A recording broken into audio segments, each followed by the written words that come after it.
অন্তর্বর্তীকালীন সরকারকে একটি আহ্বান জানাতে চাই, আমরা যদি আমাদের এই শহীদ ভাইদের রক্তের বিচার না করতে পারি, আমরা কখনো নিজেদেরকে মাফ করতে পারবো না। আমরা স্পষ্ট করে একটি কথা বলতে চাই, অন্তর্বর্তীকালীন সরকার এখনো যেই জায়গায় আটকে আছে, আমাদের সিন্ডিকেট গুলো ভাঙতে হবে। এখনো কেন আমরা শুনবো এক হাত থেকে আরেক হাতে সিন্ডিকেট দিয়েছে? তাহলে আপনারা আপনাদের জায়গা থেকে কি অ্যাকশন নিচ্ছেন? এক হাত থেকে যদি আরেক হাতে সিন্ডিকেট যায়, তাহলে সেই হাত আপনারা ভেঙে দিচ্ছেন না কেন?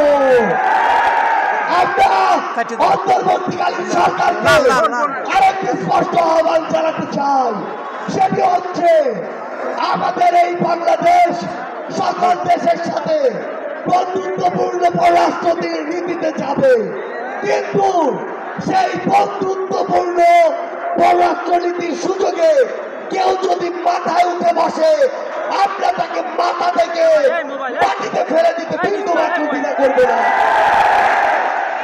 আমরা স্পষ্ট করে একটি কথা বলতে চাই, যে খুনিরা এই দেশের বাইরে এই দেশের মানুষের ঘামের হাজার হাজার কোটি টাকা পাচার করেছে, সেই টাকা ফিরিয়ে আনতে হবে।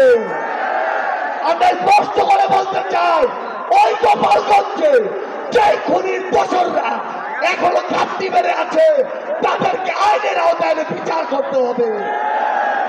গোপালগঞ্জে এখনো কিভাবে আমাদের এই অভ্যুত্থানের যোদ্ধাদের উপরে হামলা হয়, আমরা প্রশাসনকে পুলিশকে স্পষ্ট ভাবে বলতে চাই, পুরো বাংলাদেশে আমাদের এই যোদ্ধাদের ফ্যাসিস্ট বিরোধী আন্দোলনকারীদের নিরাপত্তা যদি না দিতে পারেন, তাহলে ওই চেয়ারে কোন আইন শৃঙ্খলা রক্ষাকারী বাহিনীর বসে থাকার কোন অধিকার নেই। আমরা স্পষ্ট করে শুধু একটি কথাই বলতে চাই, আমরা এই অন্তর্বর্তীকালীন সরকারের কাছে আমরা এই গণহত্যার বিচার চাই। আমরা সিন্ডিকেট থেকে আমাদের মানুষের মুক্তি চাই। আমরা পাচারকৃত অর্থ ফেরত চাই। আমরা দ্রব্যমূল্য নিয়ন্ত্রণ করে মানুষের স্বস্তি চাই। আমরা আহত যোদ্ধাদের সুচিকিৎসা চাই।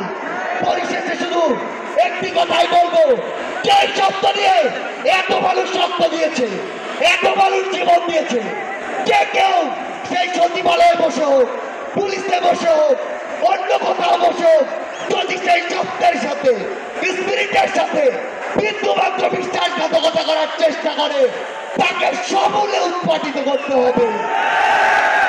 আমাদের আবারও দেখা হবে সংগ্রামের লড়াইয়ে অথবা রাজপথের বিজয়ে। ইনকিলাব জিন্দাবাদ।